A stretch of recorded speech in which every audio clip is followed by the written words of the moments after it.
जय केशव माधव श्याम हरे, गोविंद हरे गोपाल हरे, जय केशव माधव श्याम हरे, गोविंद गोविंद गोपाला, जय गोविंद गोविंद गोपाला, गोविंद गोविंद गोपाला, जय गोविंद गोविंद गोपाला, जय मुरली माधव श्याम हरे, जय जय प्रभु दीन दयाल हरे, जय मुरली माधव श्याम हरे, जय जय प्रभु दीन दयाल हरे, जय कृष्ण हरे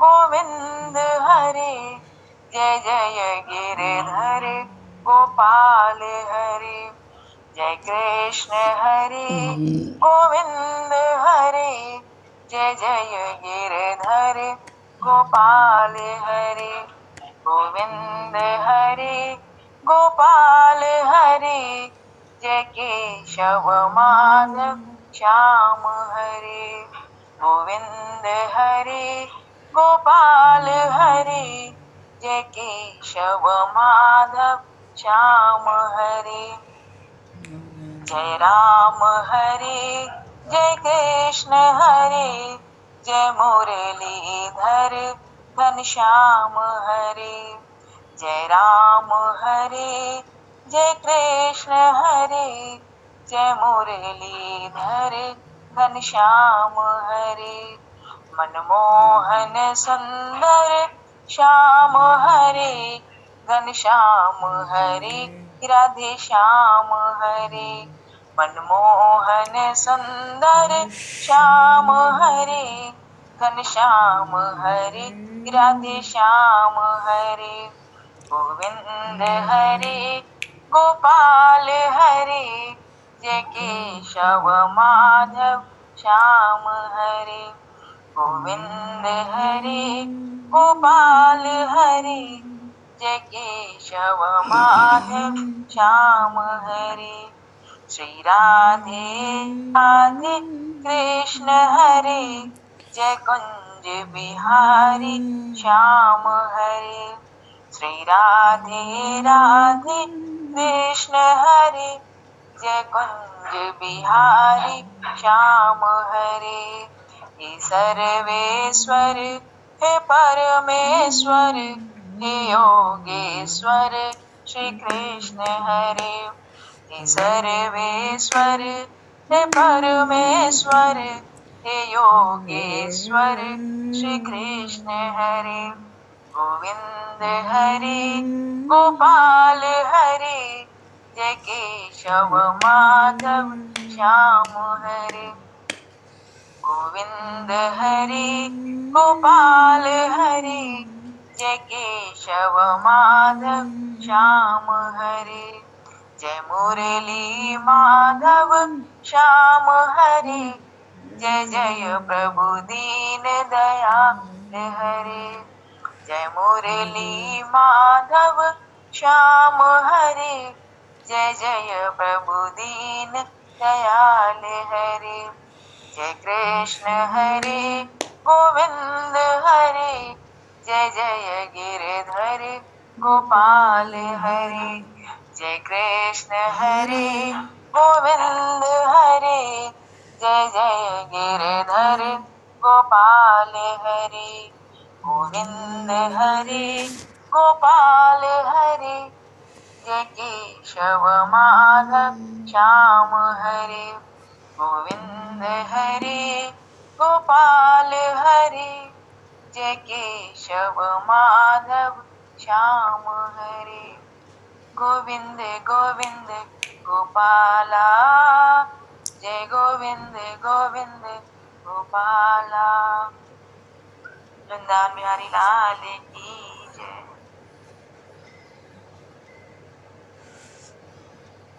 हरे शरणम।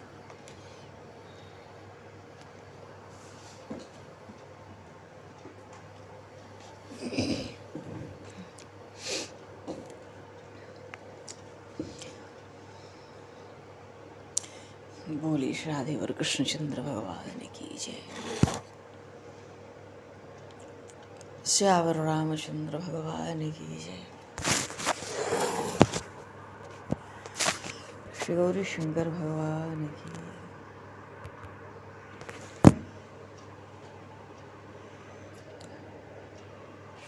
श्री बांके बिहारी लाल की जय। श्री वृंदावन वृंदावन की जय। सब संतन की जय, सब भक्तन की जय, समस्त वैष्णवन की जय, समस्त परमाचार्य चरणन की जय, समस्त संप्रदाचार्यन की जय, सब गुरुदेव भगवान की जय।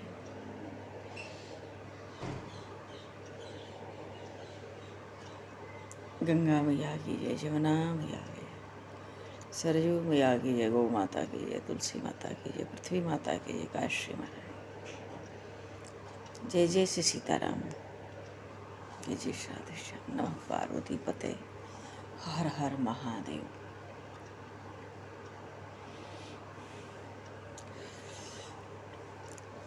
अनंत कोटि ब्रह्मांड नायक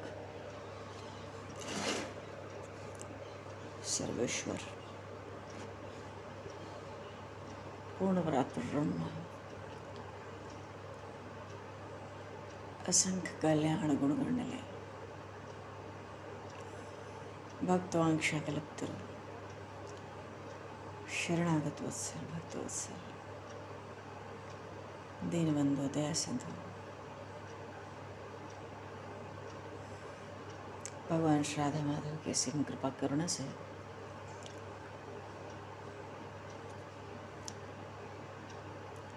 श्रीमान जी महाराज की परम पावन भावभूमि सन्निधि में, महापुरुषों की भावभूमि उपस्थिति में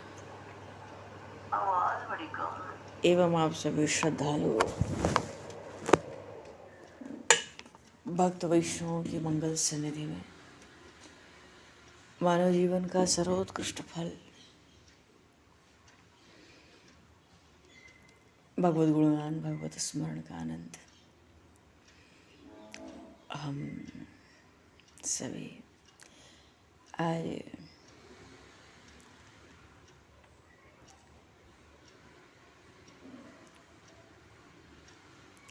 एकादशी महारानी और भगवान श्री कृष्ण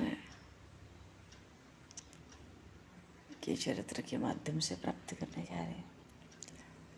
सर्वप्रथम आप सभी भक्तजनों के श्री चरणों में भगवत भाव से सादर वंदन, सादर नमन। आप सभी को यथायोगी जय सियाराम, जय जय श्री राधे, हरि शरणम, जय श्री जय सिया राम, जय जय श्री राधे, जय श्री राधे, जय श्री गुरु, जय सिया राम, जय जय श्री राधे, जय सिया जय सिया राम, जय जय श्री राधे, हरि शरण प्रणाम, जय जय श्री राधे, जय जय श्री राधे। वंशी विभूषित करान्नवनीरदाभत् पीताम्बराधरणबिम्बफलाधरोष्ठात् पूर्णेन्दुसुन्दरमुखादरविन्दनेत्रात् कृष्णात् परम् किमपि तत्त्वमहं न जाने, कृष्णात् परं किमपि तत्त्वमहं न जाने।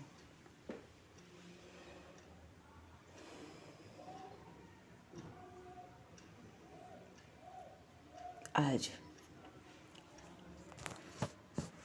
पौष मास की तुर्दा एकादशी है और इस एकादशी की बहुत भारी महिमा है। अब आज से 5वें दिन माघ के महीने का स्नान आरंभ हो जाता है।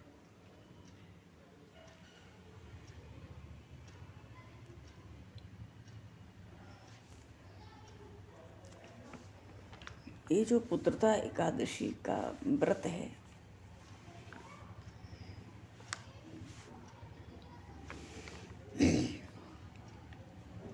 जीव की सब कामनाओं को पूर्ण करके उसको परम सिद्धि प्रदान करने वाला है।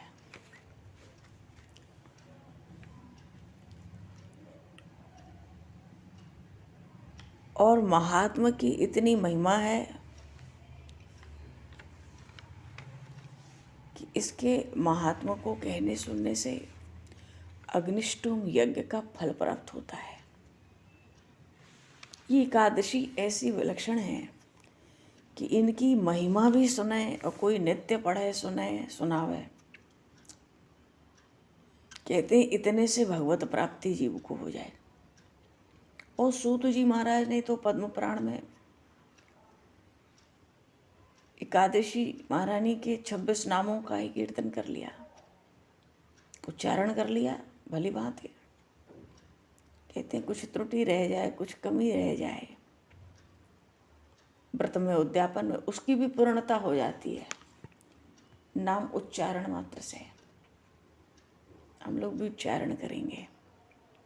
बोलिका श्री महारानी की जय।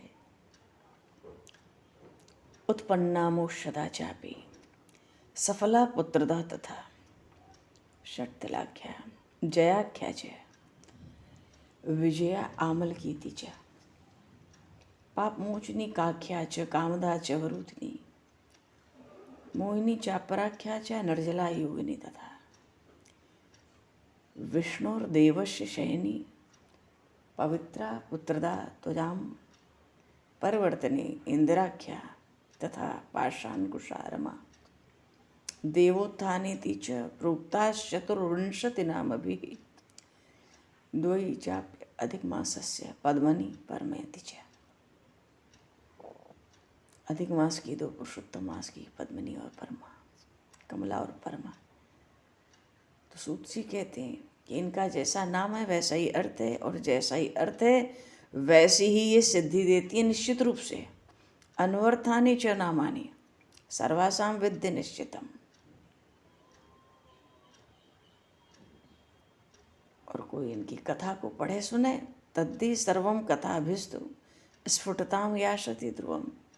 तो जैसा नाम वैसा फल। इसलिए व्रतम उद्यापनम चासाम यदि कर्तुम न शक्नुयात्। हरिशरण तदा संकीर्तनान नाम नाम सद्यस्तत्फलमाप्नुयात्। व्रतम उद्यापन में कहीं कोई कमी रह जाए तो इनके नाम कीर्तन से, तदा संकीर्तनान नाम नाम, इनके 26 नामों का कीर्तन करने से उसकी भी पूर्णता मानी गई है। और भगवान श्री कृष्ण ने इसकी खूब महिमा धर्मानंद ने युधिष्ठिर जी को सुनाई है। तो पौष मास के शुक्ल पक्ष की इस पुत्रदा एकादशी की सब भक्तों को, प्रेमियों को खूब खूब बधाई और शुभकामनाएं। और एकादशी पर श्रीमद् भागवत महापुराण सुनने की बड़ी भारी महिमा है। ऐसी महिमा की श्रीमद् भागवत महापुराण तो नित्य ही श्रवण करना चाहिए। पर नहीं भी किए तो भगवान ने स्वयं ब्रह्मा जी से कहा है स्कंद पुराण के वैष्णव खंड में कि जो एकादशी को भी भागवत न सुने वो तो पापिष्ठ है।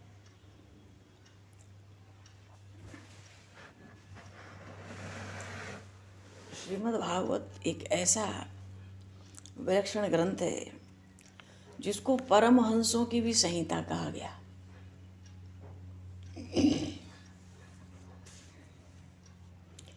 सांगोपांगा नाम सपार्षदा नाम ताम ताम मूर्ति स्वतंत्र मतः। भगवान श्याम सुंदर की जो मनोहर मूर्ति है, सुखदेव जी महाराज कहते हैं ये श्रीमद् भागवत उसको हृदय में स्थापित कर देता है।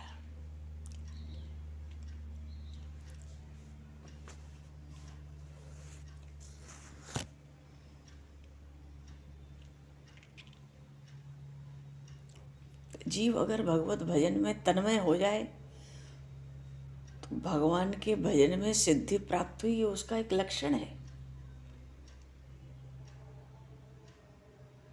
हृदय में उन भगवान का, उन श्रीहरि का अखंड स्मरण करना ही वेद की विधियों का तात्पर्य भी है। और उन परमात्मा की पूजा के लिए अनेक स्थान हैं।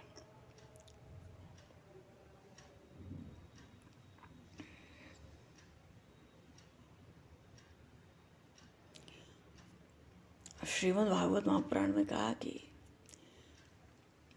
मतलब परमात्मा की पूजा के अनेक स्थान जहाँ उनकी पूजा की जा सके, तो पहले कहा अग्नि में, सूर्य में, जल में, अतिथि में और हृदय में ईश्वर का ध्यान करके श्रद्धा के साथ पूजा करना। और देह में जो मैं और मेरा का अध्यास बना हुआ है, हृदय च यः, शरीर में जो मैं और मेरा का अनादिकाल से अभ्यास बना है, तो वो मैं मेरा छोड़े तो हृदय में स्थित जो परमात्मा है, भगवान है, उनकी शरण में जाने से जीव पूर्ण परमार्थ सिद्ध कर लेता है।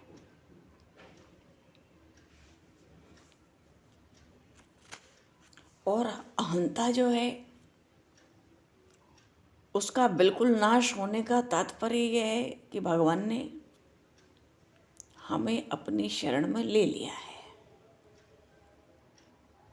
तो इस तरह से जो कर्म होते हैं उससे कर्म के बंधन टूट जाते हैं। और इसी का नाम वेदोक्त कर्म योग भी है।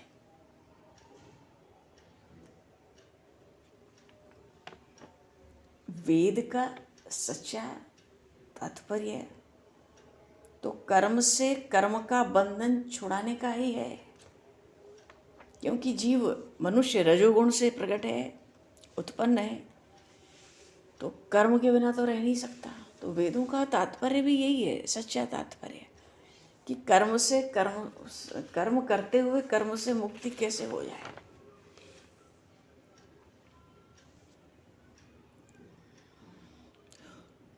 भगवान श्री हरि ने, परीक्षित जी ने पूछा भी था, यानी यानी कर्माणि यैः स्वच्छंद जन्म भी चक्रे करोतु कर्ता वा हरिस्तानि ब्रुवन्तु नः।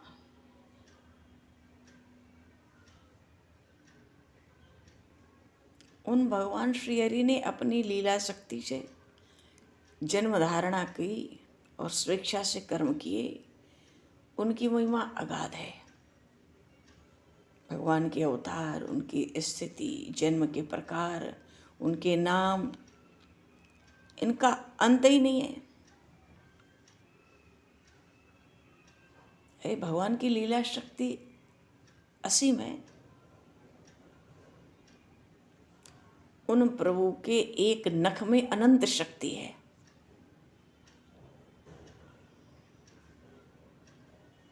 उनके गुणों की कोई गणना करने चाहे तो मंदवती बालक ही है उन परमात्मा का।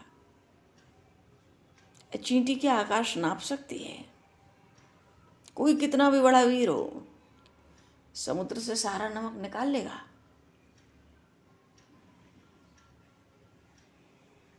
अब पृथ्वी पे दुर्वा के अंकुरों की गणना कोई कर लेगा? अच्छा, वायु को कोई नाप लेगा? पलकों की गिरने की कोई गणना कर सकता है? पृथ्वी के रजकणों की को कदाचित गिना भी जा सकता है, पर भगवान के गुणों की गणना करने में वेद भी समर्थ नहीं है। अरे तीन लोक, ये जो त्रिलोक है वही तो उनका शरीर है। अत काय एष भुवन त्रय सन्निवेशो, ये त्रिभुवन उनका शरीर है। संसार के नेत्रों के वो नेत्र हैं, श्रवण के श्रवण है, रसना की रसना है, हाथ के हाथ, पैर के पैर, वाणी की वाणी, 10 इंद्रियों की इंद्रियां भगवान ही है। जीव को कुछ ज्ञान प्राप्त हुआ तो परमात्मा की ज्ञान शक्ति से ही प्राप्त हुआ।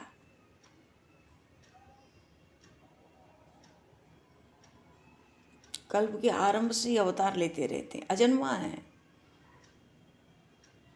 फिर भी अवतार लेते हैं, जन्म लेते हैं।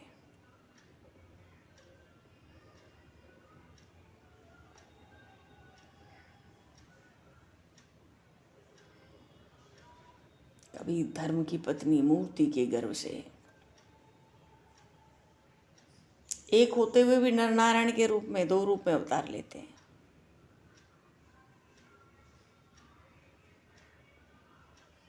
और ऐसा ज्ञान दिया कि जो स्वरूप संसार में दिखाई न पड़े उसे अपनी वाणी से स्पष्ट रूप से समझाते हैं।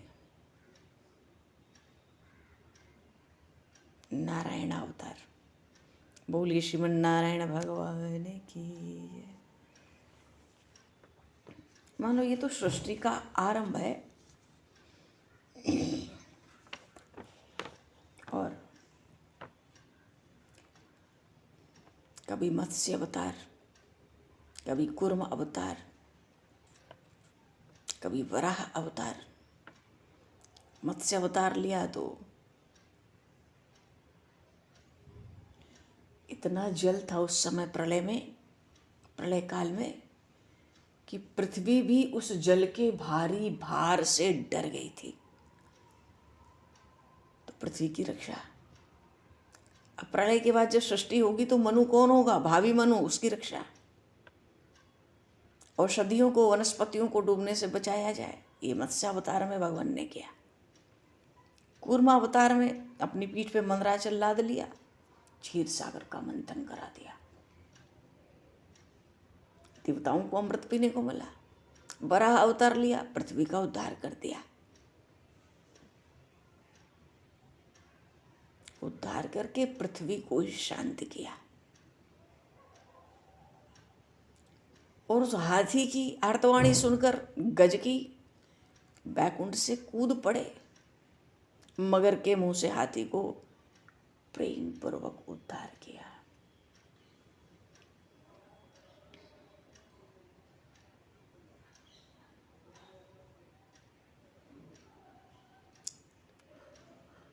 कभी वटशाही हो गए, वट के पत्र पे शयन करने लगे तो मार्कंडेय ऋषि को डूबने से बचा लिया।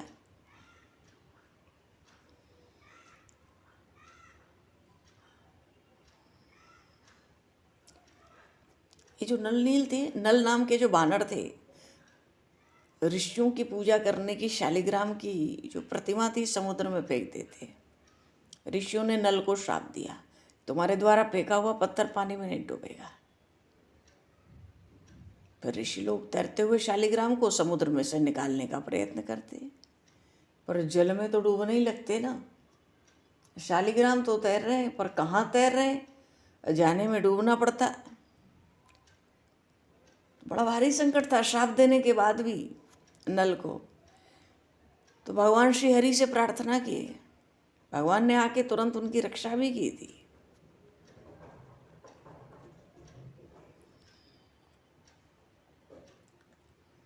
तो भगवान ने इतने तरह के अवतार लिए, ऐसा थोड़ी है कि डूबने लगते थे ऋषि जब नल नील फेंक देते थे शालिग्राम की प्रतिमा। हर संकट से तो भगवान ही उबारने वाले हैं। कभी नरसिंह अवतार, ओ देवासुरे युधिच दैत्य पतन सुरार्थे हत्वा अंतरेषु भुवनान्त तधात् कलात्मभिः भूत्वाथ वामन इमाम हरद बले क्षमाम यांछाच्छलेन समदादिते सुतेभ्यः। कभी मोहिनी रूप,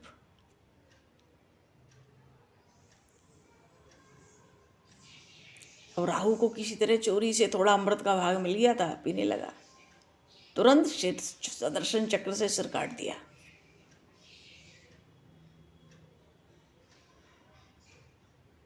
वामन रूप धारण किया।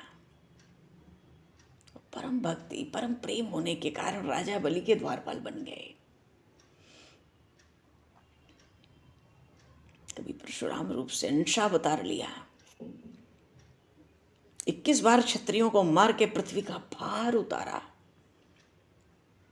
और अवतारों में सर्वश्रेष्ठ रामावतार धारण किया। सीता पतर जयति लोकम अमलग्न कीर्ति है।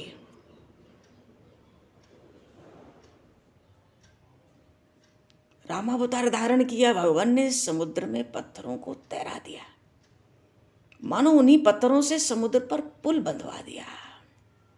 बानरों से दैत्यों को मरवा दिया, बानरों से, जो दैत्य कहते थे इनको तो हम खा जाएंगे।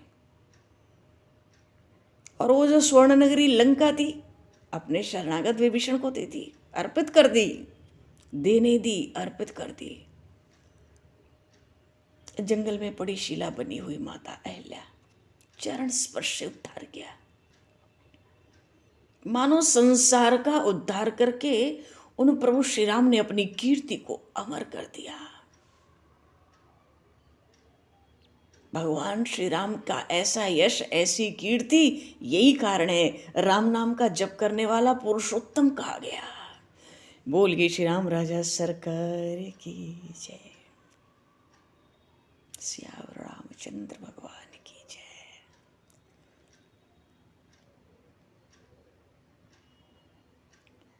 जो राम नाम जप करे कर्म कर्म से परे हो जाता है। कोई अचानक नाम का श्रवण कर ले, कली का जो मल है धुल जाता है। ऐसी राम नाम की ख्याति है। जो रामचरित सुनते हैं, जो रामचरित का गुणगान करते हैं, वो धन्य है। और भैया इन नंदनंदन की कहा कहें, भूमिर भरावतरणाय यदुष्व जन्मा जातः करिष्यति सुरैरपि दुष्कराणि।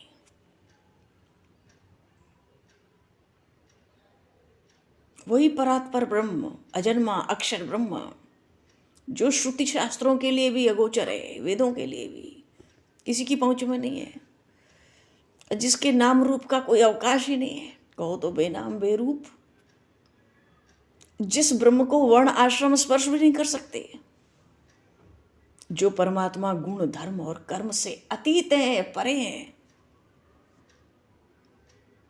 वो वर्ण स्वीकार करते हैं, आश्रम स्वीकार करते हैं, गुण स्वीकार करते हैं, धर्म स्वीकार करते हैं, कर्म स्वीकार करते हैं, जन्म स्वीकार करते हैं, नाम स्वीकार करते हैं, रूप स्वीकार करते हैं, जो परात्पर है। कोई गोपी कृष्ण से कहती है, कन्हैया तू क्या देगा मुझे, क्या है तेरे पास? हाँ, संदीपनी ऋषि के पास बड़े बड़े साधु महात्मा आवे तो मैं सुनूं, वो कहें ये तो देवन को देव है, कालन को काल है, ये तो परात्पर ब्रह्म है। न जाने ये सब कहा हुआ है। तो नंदनंदन कहते हैं मैं तुम्हें बताऊं? सखी कहती ना ना, मुझे ज्ञान नहीं चाहिए। मैं तो जानू तेरे पास लकुट है, पोछरी है, कछनी है, बंशी है, काली कमरी है, ये सब मेरे कहाँ काम की है? रहने दे। कन्हैया लाल हाथ जोड़ के ऋणी हो जाते हैं गोपी के। मानो ऐसे ब्रह्म ने जहाँ न वर्ण है, न आश्रम है, न गुण है, न धर्म है, न कर्म है, न नाम, न रूप, जो वेदों से भी परे है, सब कुछ स्वीकार करते हैं। क्यों? प्रेम के अधीन होकर। सो केवल भगतन हित लागी, परम कृपालु प्रणत अनुरागी। ऐसे पूर्णावतारी भगवान श्री कृष्ण यदुवंश में अवतार लिए। बोलिए श्री नंदनंदन श्याम सुंदर भगवान की जय।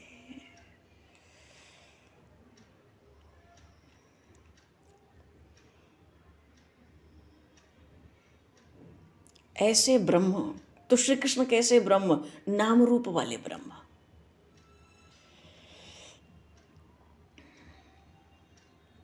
जैसे दीपक जलाते हैं तो प्रकाश सब जगह फैल जाता है, भूमिर भरावतारणाय दुष्प जन्मा जाता करिष्यति सुरैरपि दुष्कराणि।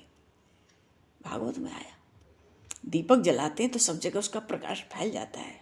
वैसे ही इन्होंने जन्म लिया, जन्म लेते ही देवता से भी जो कर्म न हो सके ऐसे चरित्र करने लगे। दावाग्नि पी गए, यमुना जी के तट पर संध्या होते होते कालिया के मान का मर्दन किया, रात्रि में दावाग्नि का पान कर लिए। गिरिराज जी सप्तकोश की परिक्रमा गिरिराज जी की अपनी कनिष्ठिका के नख पर बाएं हाथ में 7 दिन 7 रात धारण कर लिया, नखों पर उठा लिया। पूतना का वध, वत्स का हरण करने वाले प्रसंग में ब्रह्मा जी को भी चक्कर में डाल दिया। दूसरे ही ब्रह्मा बन के ब्रह्मलोक में बैठ गए। अघासुर का वध किया, कालिय का विष निकाल दिया। आगे की लीलाओं में यमलोक जाके अपने मरे हुए गुरुपुत्र को भी जीवित करके लाएंगे। और जितने राजा प्रजाओं को कष्ट दे रहे ना, सबका संहार करा देंगे, कर देंगे और ज्यादातर करा देंगे।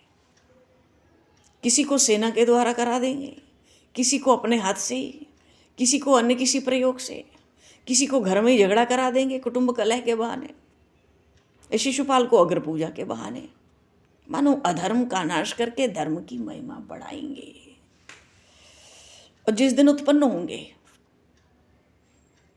जिस दिन उत्पन्न हुए, उसी दिन से नए नए चरित्र का दिग्दर्शन, भक्तों को आनंद लाभ।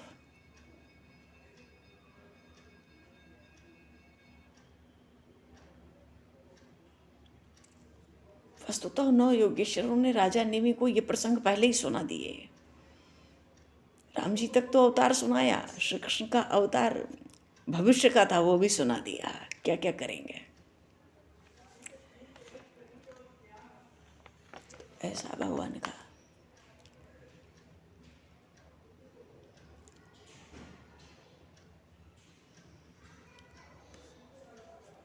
भगवान का नाम, उनका अवतार, उनका चरित्र, उन भगवान के कर्म, हाँ, सब कुछ अनंत है।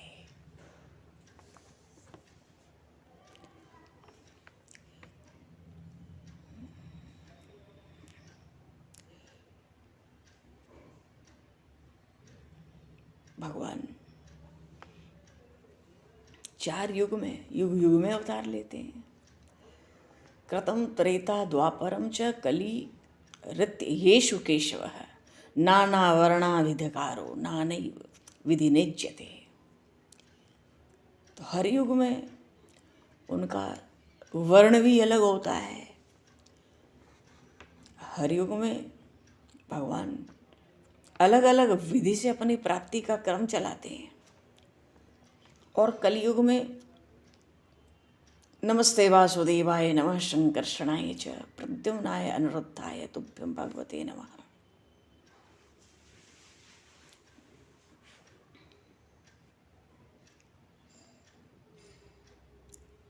इंद्र की जो नीलमणि है, ऐसी प्रभा से युक्त है भगवान श्री कृष्ण का वर्ण।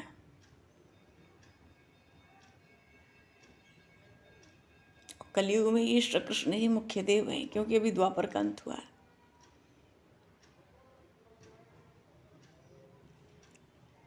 और प्रजीव की व्यक्तिगत रूप से जो उसकी मन स्थिति है, उसके अनुसार भी उसकी इष्ट की रचना होती रहती है।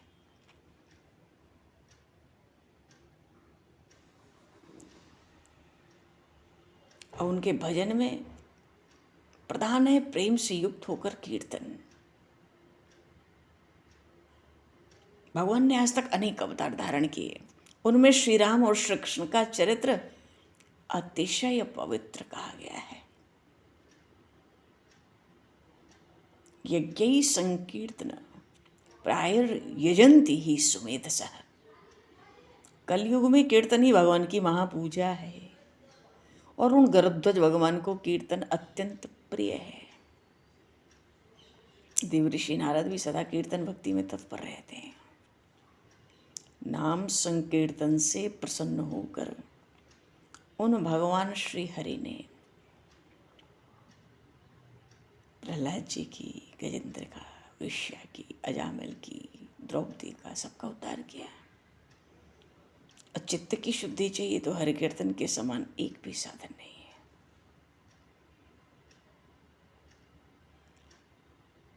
तो भगवत कीर्तन में प्रेम हो जाए तो धीरे धीरे सब साधन उतने में ही पूर्ण हो जाते हैं।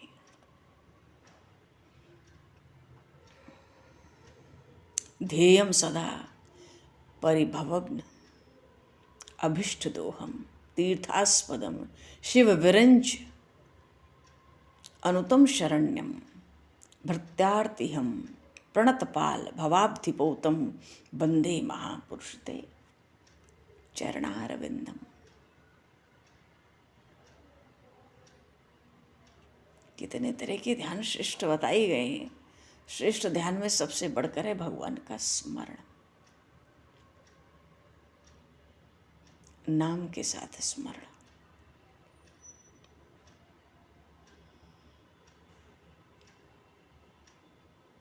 नाम की तो बहुत महिमा है, अपार, अथाह, असीम, अनंत। क्योंकि भगवान ने अपनी सारी शक्ति कलियुग में नाम में ही रखी है और अपने रूप को नाम के अधीन रखा है। तो भवरोग को हर लेता है नाम, मनोरथ पूर्ण कर देता है भगवान नाम, परमानंद प्राप्त करा देता है भगवान नाम। और भगवान के चरण से तो सब तीर्थ ही पवित्र हो जाते हैं।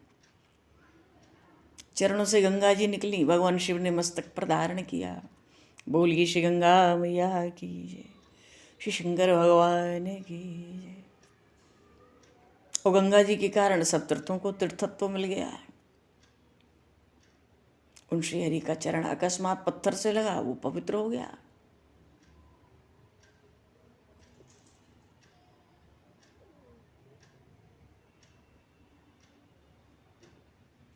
रावण ने उनकी भार्या का हरण किया और उसी शत्रु रावण के भाई को स्वर्ण की लंका दे दी। क्या है ये? उन श्री हरि के चरण की सेवा का प्रताप ही तो है। और उसी प्रताप से विभीषण ने भी अपने दुर्जन भाई को छोड़कर उन भगवान श्री राम की शरण ली। क्या फल हुआ? लंका का राज्य प्राप्त हुआ, चिरंजीव पद प्राप्त हुआ। तो जो शरणागत हैं, शरणागत भक्तों के लिए भगवत शरण में जाने से बढ़कर कोई दूसरा निर्भय स्थान नहीं है। क्यों? भगवान भक्तों के प्रतिपालक हैं। भक्त का कष्ट प्रभु से सहन नहीं होता, तभी तो प्रहलाद की रक्षा की, पांडवों की रक्षा की। युद्ध की भूमि में अर्जुन के सारथी भी हुए। तो ऐसे भगवान के चरण में अनन्य भाव से जाने पे भवसागर से मनुष्य सहज तर जाता है। अरे जिन भगवान के चरण कमलों का ब्रह्मादि देवता भी ध्यान करें, वो सदा शिव भी जिनका ध्यान करते हैं।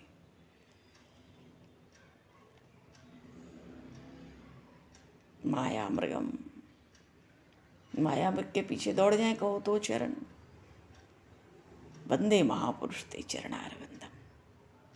भगवान के चरण कमल धर्मनिष्ठता की सीमा है, प्रेम की पराकाष्ठा है। श्री जानकी जी ने प्रभु श्री राम के चरण की सेवा में अपना मन लगा दिया, मन में बड़ा प्रबल भाव रखा। बन के कितने दुख होते हैं, पर अवहेलना की, उनके साथ बन गई। तो भगवान श्री राम उनको अपना पूर्ण भक्त मानते हैं, इसलिए उनके कहे के अनुसार जंगल में मायावी स्वर्ण मृग के पीछे दौड़ पड़े। ये भगवान के गुणों का कीर्तन है, और इस प्रकार के कीर्तन से, स्तुति से मनुष्य परम पवित्र होकर नित्य मुक्त हो जाता है।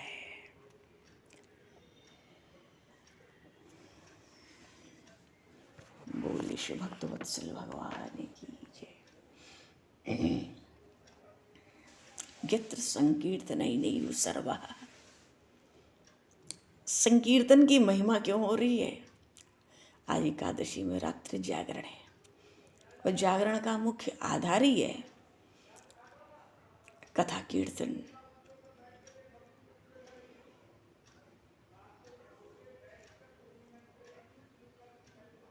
और कलयुग को तो वरदान है, इष्टि सूत्र तक सब भगवान की भक्ति में निमग्न होंगे, चारों मुक्तियां हरि कीर्तन के द्वारा प्राप्त होंगी।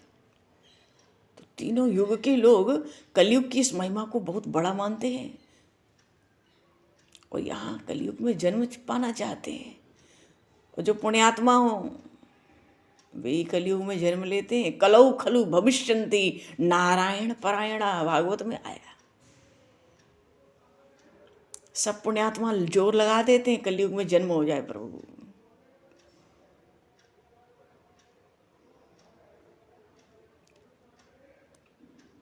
कलयुग में केवल नाम और कीर्तन नहीं है, यहाँ नदियों की भी बड़ी महिमा है। इतनी महिमा है कि इन नदियों के जल का पान करे, स्नान करे, तीर्थों का दर्शन करे, पाप धुल जाए। तो सब धुल के ऐसे भक्त पवित्र होकर भगवान वासुदेव की भक्ति में लीन होंगे। पहले ही भविष्यवाणी हो गई। और भक्ति में लीन होंगे तो देवता ऋषि पितर सब तीनों ऋणों से मुक्त हो जाएंगे। सर्वात्मना यह शरणम शरण्यम गतो मुकुंदम परिहत्य करदम। बोलिए श्री भक्त वत्सल भगवान की जय। श्री नंदनंदन श्याम सुंदर भगवान की जय। श्याम है फिर भी इतने सुंदर हैं, नहीं तो काला कोई सुंदर होता है? काले में कोई भी रंग मिला लो चल जाएगा, पर किसी रंग पे काला लगाओ, देखो जरा, है श्याम फिर भी अतिशय सुंदर है। लीला ही है प्रभु की। बोले श्री श्याम सुंदर भगवान की जय। श्यावर रामचंद्र भगवान की जय। गौरी शंकर भगवान की जय।